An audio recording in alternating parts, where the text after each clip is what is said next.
spectacular entrance there. Good afternoon to you all. Welcome to Charing. Thank you for being part of today, paying tribute to Edith and supporting one another, family and friends alike. I'm Roger Marvin. It is my privilege, albeit a sad one, to lead what I hope will be a respectful, positive and very fitting farewell to her. A particular welcome to all of you joining us via the webcast today. I know there are old friends joining us from Sheffield, Yorkshire and the wider parts of the north, and it's good that technology allows you to be part of today too, so welcome to you too. Before we begin in earnest, just a few practical things.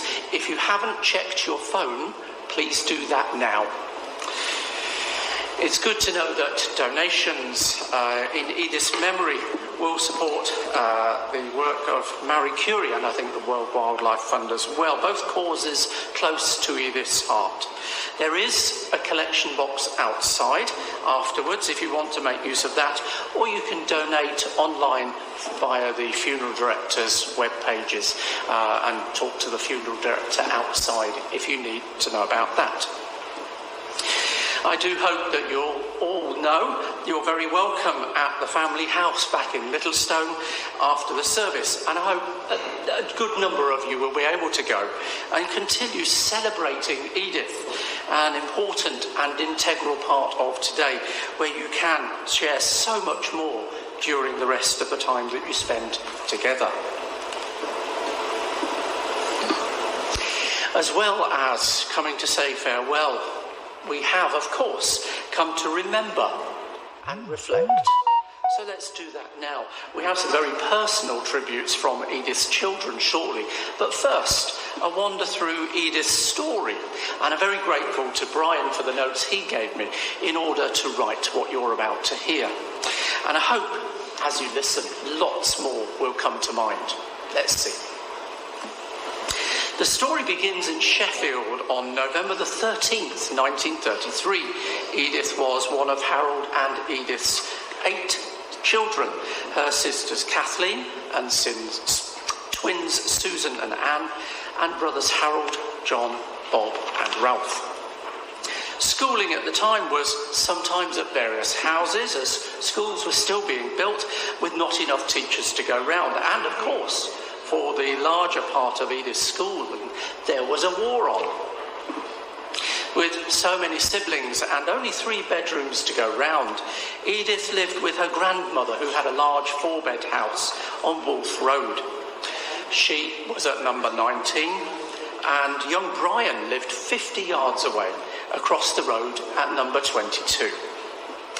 As they grew, they and their friends played together in the streets. Their friendship grew as they did, and growing into romance and courting, and eventually becoming engaged when Edith was 18, Brian a year younger, and then married around 3 years later at Wadsley Bridge Church on the 10th of September 1955. So began their marriage of 68 years. Gosh. After she'd left school, Edith first worked at a spectacle works and then at Simpkins' sweet factory as a machinist, wrapping sweets. They started married life living with Brian's parents, a very typical thing for that generation. 4 months later, he began his national service in the RAF, and in November, Edith gave up her job to join him in Llantwit Major in Wales, close to his posting at St Athan. Getting from Sheffield to Cardiff was Edith's first big train journey on her own, but she needn't have worried, everything was just fine. They rented rooms there from a good landlady who treated them very well, almost like family, all sitting together most evenings in front of the TV. And Edith got a job at the nearby Dunlop shoe factory. Nearly caused a strike after asking to go home to Sheffield for Christmas, but being told no. Shop stewards and the threat of a strike did the trick. Then, after a happy time back with family, she came back and lasted another 4 weeks before handing in her notice. She simply couldn't stand the smell of rubber shoe soles being ground off.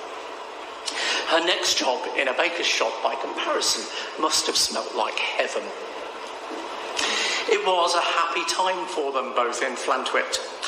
Lots of time at the rocky beach, half a mile down the lane, and on Saturdays taking the train into Cardiff, a return fare of 2 and 6. That's about 12.5p nowadays. Not a good comparison, is it?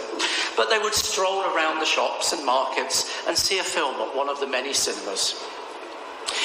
Edith had to give up the bakery job as her first pregnancy progressed, and on January the 11th, 1958, David was born, just a week before Brian was demobbed, and they returned to live with his parents. 6 months later, they bought their first home, 250 Halifax Road, where Philip was born in 1959. In 1960, Brian's new job at a power station near Burnley meant another move to Padiham, this time to a new council house, and not that long after, the family headed south when Brian's work brought him to Dungeness A nuclear power station. They moved into 127 Littlestone Road, at the time a new 3-bed detached house, and that would become their forever home, and where so many happy memories would be made. Tim came along in 1963 and Lisa in 67. Brian and Edith's 5th child, Mary, was born prematurely in November 1968, but only survived a few hours. It was a traumatic loss for Edith, who spent just over 3 months in hospital recovering. Once feeling strong enough, and yes, you all know she was a very strong woman, she began working for the Clocu family at Tony's restaurant and in their house too. A really enjoyable role for Edith, becoming part of the family there, right up to her retirement at the turn of the millennium. Away from work, Edith and Brian took up ballroom dancing at the Bale Dance Club in Folkestone, achieved their bronze and silver medals and worked up to gold standard, but didn't quite get it. But it didn't matter. They just enjoyed dancing at the club and at the many dinner dances organised by the power station each month right across the area. There were holidays too, and as well as family holidays in the UK, they travelled to lots of sunny destinations right across Europe, especially in and around the Mediterranean. We'll hear more in the family memories. Brian had retired from full-time work in 1994, ahead of Edith, but took on part-time consultancy work as a director at several UK power plants. His travelling around the country wasn't too much of a problem for Edith, as there were now grandchildren on the scene. Eventually, Edith became grandma to 12, Stacey, Aaron and Nicola, Sasha, Luke, Jade and Cameron, Lance, Sadie and Hayden, and Dominic and Ryan, whose births Edith was privileged to have witnessed. Needless to say, she was so pleased to be a grandma, and I imagine the grandchildren have countless stories and memories that they will be able to recount. Those 12 have in turn made Edith great-grandma to 9, I'm sure that's the right count, most of whom she's been able to meet. And I hope they will have happy memories told to them, as well as the ones they already have, to take with them through their lives. Not content with full retirement, the two of them bought a big house in France, very much a doer-upper, as they say, transforming it into a lovely home with lots of time spent there during the first 10 years. Since then, with much of the work done, Edith and Brian made 3 visits each year until COVID stopped all that. Throughout it all, they were joined by her sisters for some very happy times, as well as hosting David and Lisa. Grandson Dominic also helped with the project over there. David and Lydia and the dogs have been visiting the house since restrictions eased, keeping an eye on the occasional odd jobs that pop up, and of course enjoying a break whilst there. As most of you know, recent years haven't been so kind to Edith, with a number of health issues that she's borne so bravely. Brian and his family and a team of carers that Edith was always pleased to see were supportive to her. And Brian's asked me to give the carers a mention by name. So, to Kim, Mel, Amanda, another Kim, Lisa, Donna, Michelle, Ellie, Charlie, Sarah, Carrie, and back in the office, Jade as well more recently. Thank you so much. A particular thank you to, I think, the first Kim that I mentioned, who was with Edith when she died. Between them all, family and carers, they've done a wonderful job in making her life as comfortable as they could, bringing her bed downstairs and making the view as lovely as they could too. Lots of colourful planting just outside the windows, with birds and other wildlife visiting throughout the day and the night. So even though she couldn't go out and see nature in all its glory, they were able to bring it to her. It can't have been easy for Edith or those around her, particularly Brian, of course, during her last difficult 2 months. It is a small comfort that, thanks to the wonderful care she received throughout that time, she was able to remain at home right to the end, 4 days until 4 days after her 90th birthday. And she did, thankfully, manage to make that milestone. Edith's legacy is undoubtedly family. And of course, the love that she leaves behind at the end of her 90 years. It will, of course, take time to adjust to life without her. As my own mother said 10 years after we lost Dad, you don't so much get over it as just get used to it. In the meantime, I know that you've all got many happy years of memories from which to take comfort and to cherish long after today. At last, no longer suffering, may Edith rest in peace. Well, I mentioned we've got some personal memories, and all 4 of the children have written something for me to read on their behalf.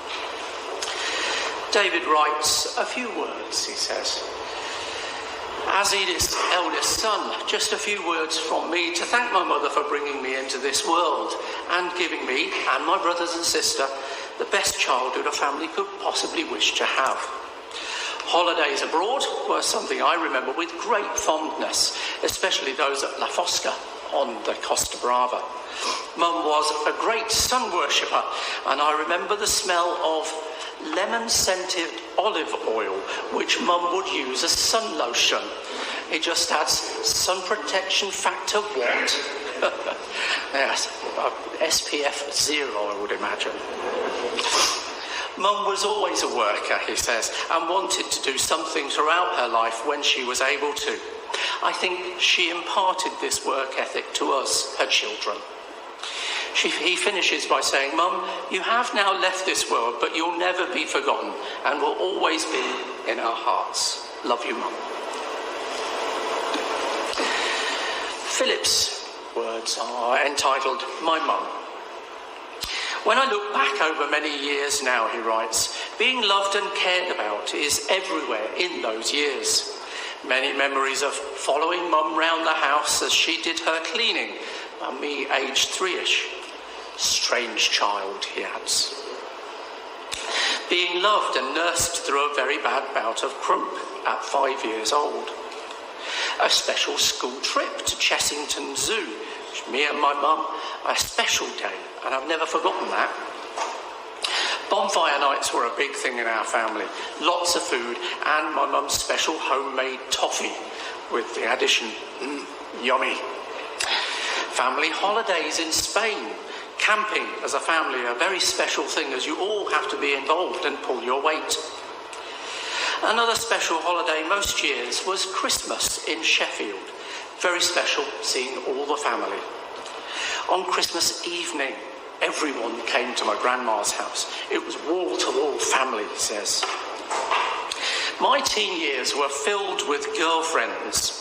I remember I got a phone call from my latest, and my mum shouted at the top of her voice, Who is it this time? Needless to say, that girlfriend didn't come home for tea. In my later life, after my marriage failed, my parents invited me to stay with them to get me back on my feet again. I liked it so much, I stayed for the next 8 years. My parents welcomed my new bride, Michelle, with love and open arms. So I'd like to say to my mum now, your death has impacted me in so many ways, but our life together impacted me the most. Love you, Mum. Tim writes, there are a million things that we could say about our amazingly beautiful mum, Grandma, but I'd be here forever. Over the years, we had so much laughter and fun. For me, growing up brought the best, most precious memories you could ever have. Some of the fondest memories were our annual summer holidays to Spain with my mum, dad and siblings, and playing on the beach, then ordering a paella from the local hotel. Also, the late night trips to Sheffield, sometimes getting there early Christmas Day with all our presents in the boot. The absolute best memory was cooking with my mum, especially the scone making, and Mum letting me lick the bowl out. As you all know, he says, I was the favourite. Lol. Mum's time and effort was most always spent caring, loving and looking after our family. As for the grandchildren, Lance, Sadie, Hayden and the great-grandchildren, Lottie, Lola, Freya and Lenny, she was the best. She was simply there, always for us. While she may no longer be with us in body, she has clearly made a great impression on all of us, and I take great comfort in knowing her legacy sits before our eyes, none more so than in us children, David, Phil, Tim and Lisa. She'll be extremely proud of us all. He finishes with a poem. They say it's a beautiful journey from the old world to the new. Someday we will all make the journey which leads us straight to you. And when we reach that garden in which there is no pain, we'll put our arms around you and we'll never part again. Mum, Grandma, we'll always love you. Night, night, until we meet again. And finally, the baby of the family, I think I'm allowed to say. Lisa, I'm a baby of the family as well, so I know what it's like being youngest. And she writes, Mum, this is straight from my heart. I'll miss you so much, but I'll always have my golden memories and moments of you. All the lovely, special times we had together, they will never fade. You were there at the water births of my two sons, Dominic and Ryan, which were very special moments to me in my life. I'll never forget how happy you were to have been part of that experience. I remember some silly moments. You'd bring me a cup of tea and toast in bed in the morning, which were comforting to me. You'd make me Sago whenever I was ill. You'd tell me to keep out of the rain, saying, Lisa, you'll get pneumonia, which always made me laugh. You and Dad took me on some lovely holidays to Spain, Jersey, the south of France, and us both being scared of the drive over the Alps. You were so proud of me when I caught my first little fishy. All those memories I'll really cherish. I've had beautiful moments over the last 2 years looking after you. There's been some scary moments and some good ones too. It's been a real journey of all sorts of emotions, Mum, but I wouldn't have changed it for all the world. It's been a real honour for you to allow me to look after you like I did. Oh, and don't worry about Dad, Mum. You know I'll look after him. Finally, Mum, it's been a pleasure to have known you and called you my Mum. Goodbye, Mum. Love you forever. Well, thank you to for all the words that we've heard so far. I'm sure that's brought back lots more. In a moment, some more Mario Lanza. Well, 3 Mario Lanza songs, actually. And they accompany some 50 photos on the screens here above me that I hope will bring back so much more. They say a picture paints 1,000 words, don't they? As well as a time to pause and reflect on what we've shared so far and all those memories that have come to mind with each picture shown.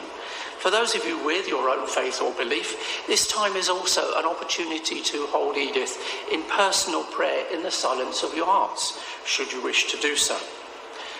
To lead us into that song, a poem that might be Edith's message to us today. Carry on with your lives, not dwelling on the sadness of my passing, but on all that came before. At rest. Think of me as one at rest. For me, you should not weep. I have no pain, no troubled thoughts, for I am just asleep. The living, thinking me that was, is now forever still. And life goes on without me now, as time forever will. If your heart is heavy now because I've gone away, dwell not long upon it, friend, for none of us can stay. Those of you who liked me, I sincerely thank you all. And those of you who loved me, I thank you most of all. And in my fleeting life span, as time went rushing by, I found some time to hesitate, to laugh, to love, to cry. Matters it now if time began, if time will ever cease? I was here, I used it all, and now I am at peace.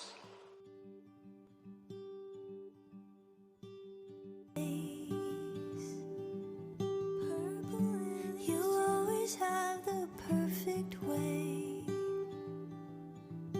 to say I love you, to say I'm here to say I'll always be around. I wouldn't have it any other way now.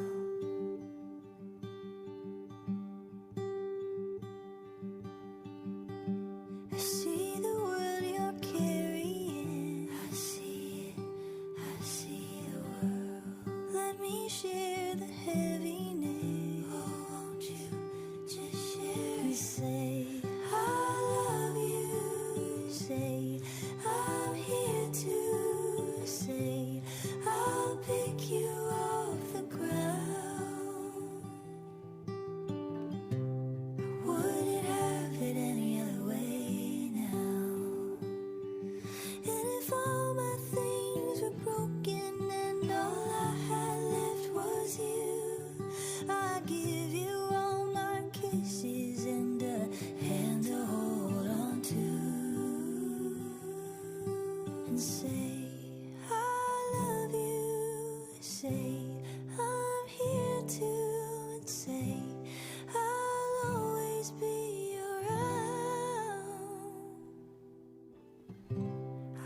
It's been a few since I heard from you. Tell me when you're gonna quit. 'Cause if there's a bush you're hiding behind, I don't wanna beat around it. Why can't we just stop or get out like lovers do? Why can't we just stop or get out like lovers do? If you could choose between the truth or a little white lie, lying comes with not wasting your breath, so you would pick that every time. Ooh, why can't we just stop or get out like lovers do? Ooh, why can't we just stop or get out like lovers do? Oh, baby, all that I need is to feel close to you. Ooh, why can't we just stop or get out like lovers do?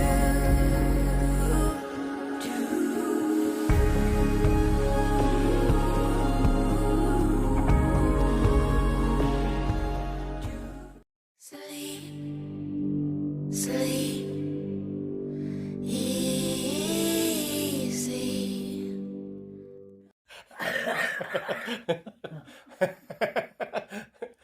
I'll send it to Lisa. Don't cough too much. Say hello, Lee.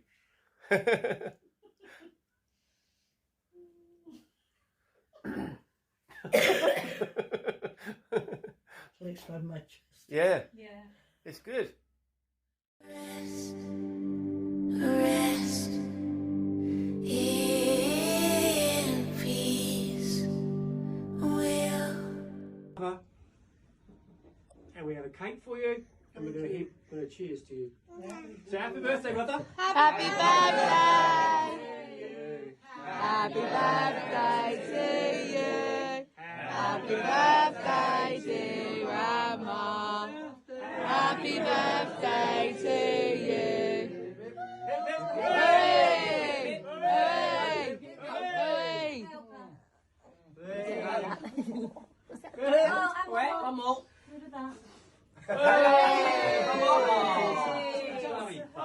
Brilliant. This one, Dad, yeah? This one. Oh my God, yeah, I'm joking.